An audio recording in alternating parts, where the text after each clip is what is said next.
Hidup dalam terang dan kasih Kristus bukan hidup yang biasa-biasa saja. Hidup dalam terang dan kasih Kristus artinya hidup kita harus benar-benar menggambarkan atau merefleksikan atau menunjukkan, menyatakan bahwa ada Kristus yang tinggal dalam hidup kita. Paulus berkata, hidupku bukannya aku lagi, tapi Kristus yang ada di dalamku. Karena kita telah dibayar dengan harga yang mahal, dengan darah Kristus. Darah memindahkan kita dari maut kepada hidup. Jadi hidup kita tidak boleh sembarangan. Mari kita lihat kebenaran firman Tuhan dalam Matius 5 ayat 14 sampai 16. Kamu adalah terang dunia. Kita semua adalah terang dunia. Kota yang terletak di atas gunung tidak mungkin tersembunyi. Kalau kita mau ke puncak, kita dari bawah itu udah bisa lihat tuh, ada rumah-rumah gitu kan. Karena di atas nggak mungkin tersembunyi. Kota yang terletak di atas gunung tidak mungkin tersembunyi.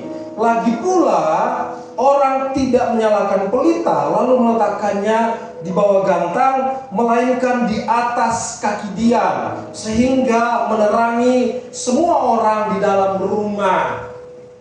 Pelita itu lampu lah ya, lampu cahaya. Perhatikan di dalam ruangan ini, kecuali ini, lampu semuanya di atas. Betul ya? Kecuali yang tiga macam ini, semuanya di atas. Karena apa?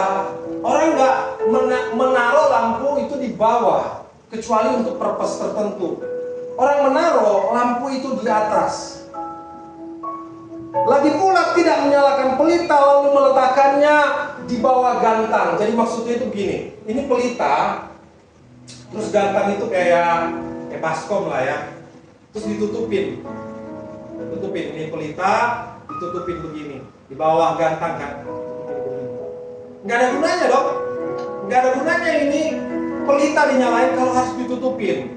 Makanya dikatakan lagi pula orang tidak menyalakan pelita lalu meletakkannya di bawah gantang, melainkan di atas kaki dia, sehingga menerangi semua orang di dalam rumah itu.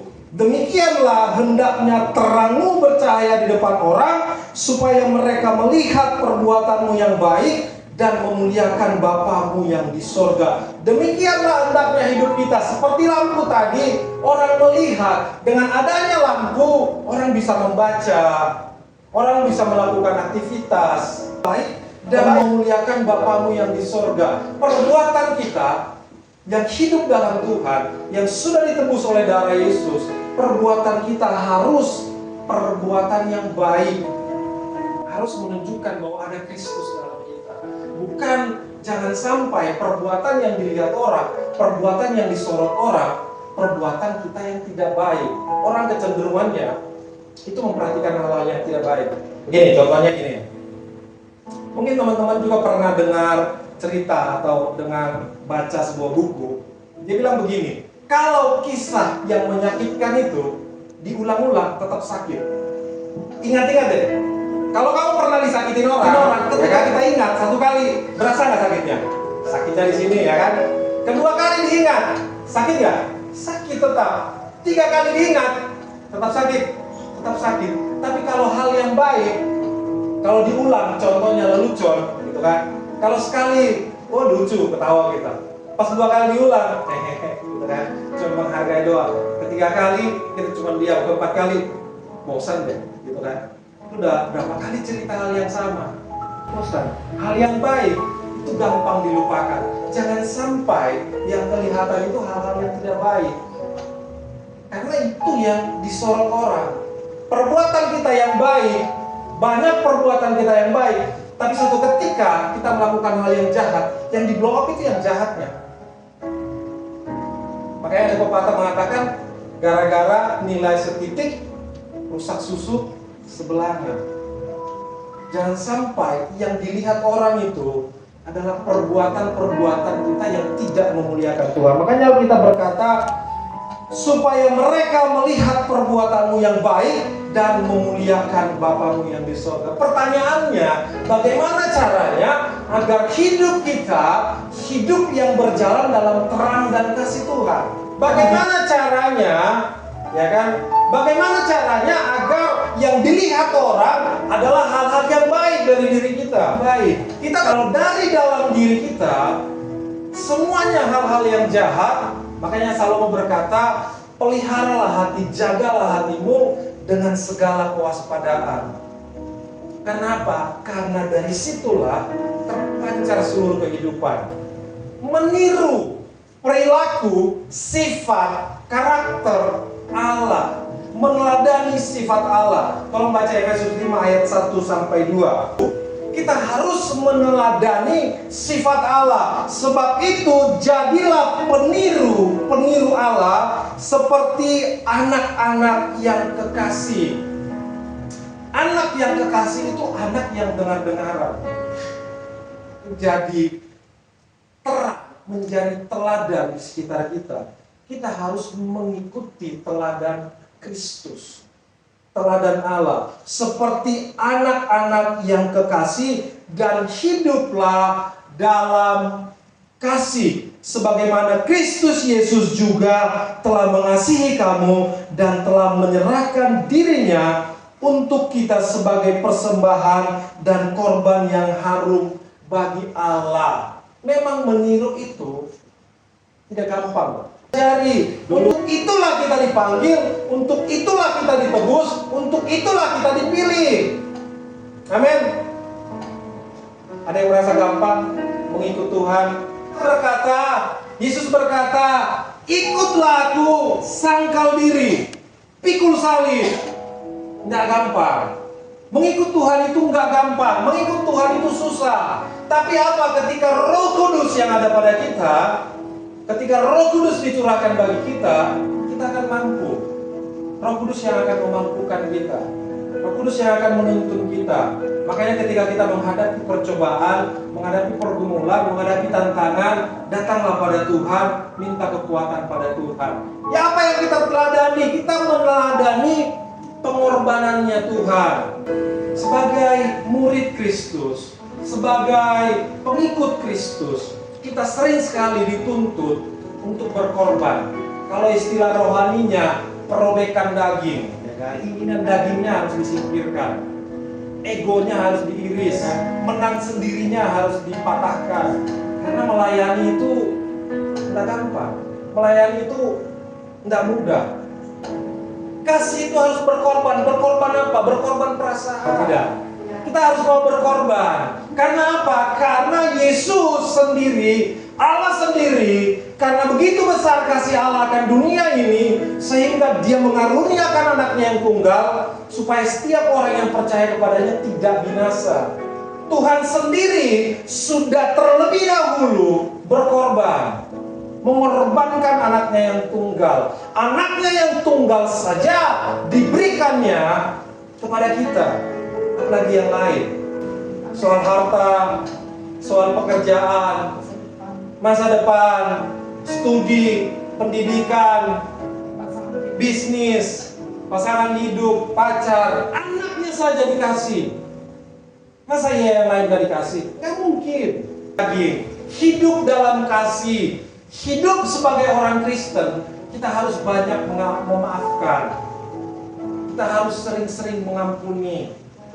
Karena kita berkata harus memaafkan 70 kali 7 kali. Artinya tanpa batas.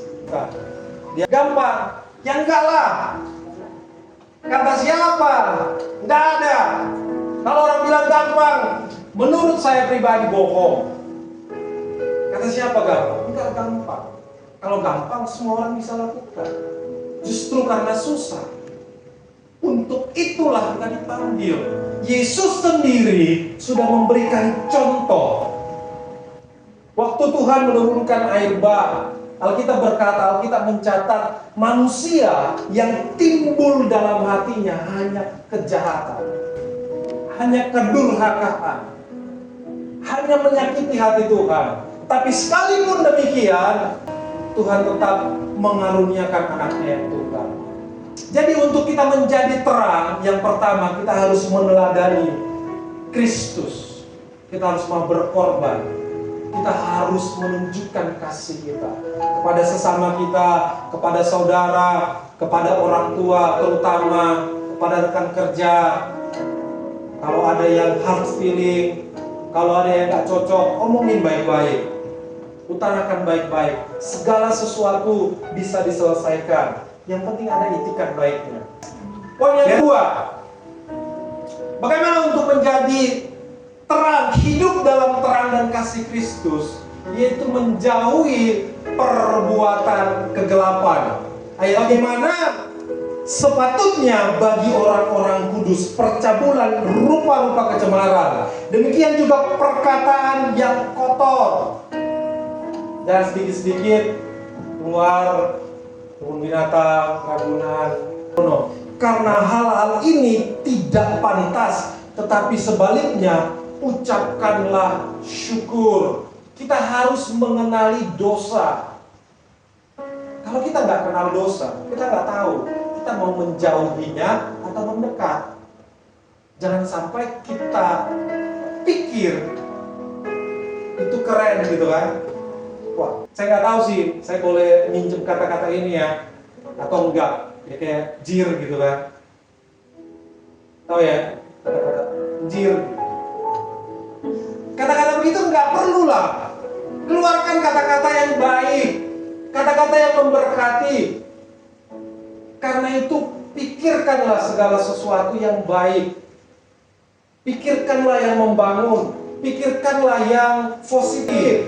Jangan keluar kata-kata dari mulut kita kayak body shaming. Walaupun perkataan hanya cuma begitu, bisa menyakiti loh. Kita niatnya cuma bercanda gitu kan, bisa menyakiti perasaan orang lain. Memang dahulu kamu adalah kegelapan. Sebelum ditebus Tuhan, hidup kita, hidup yang sia-sia. Ku telah mati dan tinggalkan cara hidupku yang lama. Semuanya sia-sia dan tak berarti lagi. Kita sudah ditebus. Tetapi sekarang kamu adalah terang dalam Tuhan. Sebab itu hiduplah sebagai anak-anak terang. Karena terang hanya berbuahkan kebaikan dan keadilan dan kebenaran. Jadi kalau buah-buah kita bukan buah-buah kebaikan, artinya kita anak-anak gelap. Pilihannya kan cuma dua. Mau anak Tuhan atau anak setan kan? Kalau yang keluar dari kita kebencian, kata-kata kotor, kejahatan, perlu dipertanyakan, jangan-jangan kita bukan anak Tuhan. Makanya dikatakan hendaknya kamu mencerminkan kebaikan dan keadilan dan kebenaran. Kalau sekarang atau dulu-dulu perbuatan kita mencerminkan tidak ada Kristus dalam kita, cepat-cepat bertobat. Dan ujilah apa yang berkenan kepada Allah. Janganlah turut mengambil bagian dalam perbuatan-perbuatan kegelapan yang tidak berbuah apa-apa, tetapi sebaliknya telanjangilah perbuatan-perbuatan itu. Lucuti, tanggalkan. Telanjang itu artinya tanggalkan, lepaskan. Keinginan daging yang memang begitu. Keinginan di Galatia 5 dikatakan keinginan daging telah nyata, yaitu kecemaran, percabulan, pesta pora, kejahatan, kedengkian, iri hati. Tetapi buah-buah roh ialah kasih, sukacita, damai sejahtera, kesabaran, kemurahan, kebaikan, kesetiaan, kelemah lembutan, penguasaan diri. Itu yang harus ada dalam diri kita. Kalau itu yang nggak ada dalam diri kita, harus dipertanyakan, kita anak terang atau anak gelap. Yang kedua adalah jauhi perbuatan-perbuatan kegelapan. Bertobat. Kalau masih ada yang terjerembab, kalau masih ada yang terikat, kalau masih ada yang terpasung, terbelenggu dalam perbuatan-perbuatan yang gelap. Orang lain mungkin nggak tahu, hamba Tuhan mungkin nggak tahu, pendeta nggak tahu, tapi kita tahu di hadapan Tuhan apa perbuatan-perbuatan kita yang tidak berkenan di hadapan Tuhan. Menjadi terang di dunia, Efesus 5 ayat 8 sampai 14. Itulah sebabnya dikatakan, bangunlah hai kamu yang tidur dan bangkitlah dari antara orang mati, dan Kristus akan bercahaya atas kamu. Poin yang ketiga, kita adalah terang dunia. Jangan sampai di satu komunitas kita, ketika kita datang, bukan keadaan semakin baik, tapi malah hancur. Tapi kehadiran kita, sekalipun ada sifat teman kita yang gak baik, sekalipun ada sifat di komunitas kita yang kurang baik, Alkitab berkata kasih itu menutupi banyak pelanggaran, kasih itu menutupi banyak kesalahan, kasih itu menutupi banyak dosa. Tidak usahlah diubah-ubah. Tapi kita harus menjadi terang. Ketika kita datang, harusnya keadaan semakin baik, harusnya kondisi semakin baik, harusnya lingkungan tersebut semakin kondusif, bukan sebaliknya. Amin.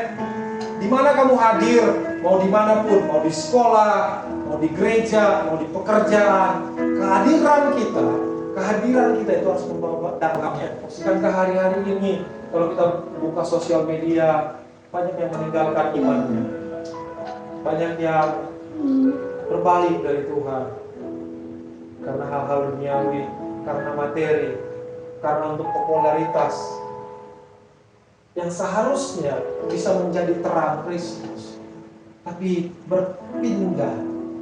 Karena apa? Nggak kuat dengan godaannya, nggak kuat dengan cobaannya, nggak kuat dengan tantangannya. Makanya kita harus tertanam dalam Tuhan. Kita harus betul-betul berakar dalam Tuhan. Kalau kita nggak kuat dalam Tuhan, cobaan di luar sana banyak sekali. Akar segala kejahatan adalah cinta uang.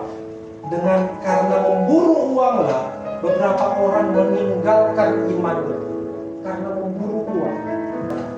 Karena bagiku hidup adalah Kristus, mati adalah keuntungan, kata Paulus. Hidup kita harus meneladani Kristus, menjadi terang dimanapun kita berada. Amin. Poin yang selanjutnya, untuk menjadi terang, kita harus hidup dengan hikmat. Karena kalau bukan hikmat Tuhan yang menuntun kita akan melakukan sesuka hati kita. Yang baca ya. Perhatikanlah dengan seksama, perhatikanlah dengan teliti bagaimana kamu hidup, bagaimana kamu memulai hari. Bangun pagi, ya kan? Apakah yang pertama cari handphone, buka TikTok, buka Instagram, buka Facebook, buka Twitter, entah apalah. Perhatikanlah bagaimana kamu hidup, bagaimana kamu menjalani hari-hari kamu, bagaimana kamu melalui hari-hari kamu. Janganlah seperti orang bebal, tetapi seperti orang arif. Orang arif itu artinya orang bijak. Dan gunakanlah waktu yang ada, karena hari ini adalah hari-hari yang jahat. Tuhan berkata, kita berkata, ajarlah kami menghitung hari-hari kami sedemikian rupa, agar kami beroleh hati yang bijaksana. Pikirkanlah, ya kan? Kerjakanlah keselamatanmu dengan takut dan gentar. Ketika kita tahu bahwa hidup kita ini terbatas, ketika kita tahu hidup kita sementara, bukan artinya hidup kita hidup yang semena-mena, hidup yang biasa-biasa saja. Justru karena kita tahu kesempatan kita cuma sekali loh. Kesempatan kita cuma sekali. Kalau orang bilang, ya wajarlah masih di dunia, ya justru karena di dunia. Kalau bukan di dunia lagi ya masa percobaannya udah selesai. Justru karena di dunia, kerjakan keselamatanmu dengan takut dan gentar akan Tuhan. Carilah Tuhan, cari wajahnya selalu. Janganlah hidup seperti orang bebal. Pergunakan Gunakanlah waktu yang ada. Ketika ada waktu untuk kita menyembah Tuhan, sembahlah Tuhan. Ketika ada waktu untuk berbicara dengan orang tua, kalau yang jauh, teleponlah orang tuamu. Mumpung masih hidup, tanya kabarnya. Nggak harus uang, tanya kabarnya. Bagaimana mama, bagaimana papa. Selagi masih ada waktu dan kesempatan, layanilah Tuhan.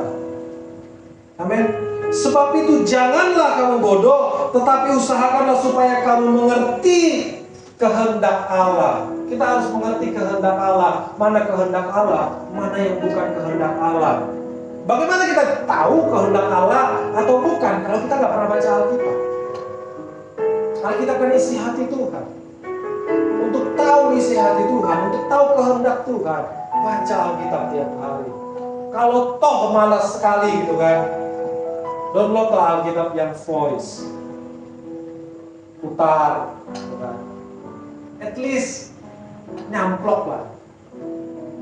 Pasti ada yang tersimpan lah di otak. Baca dan renungkanlah firman Tuhan siang malam.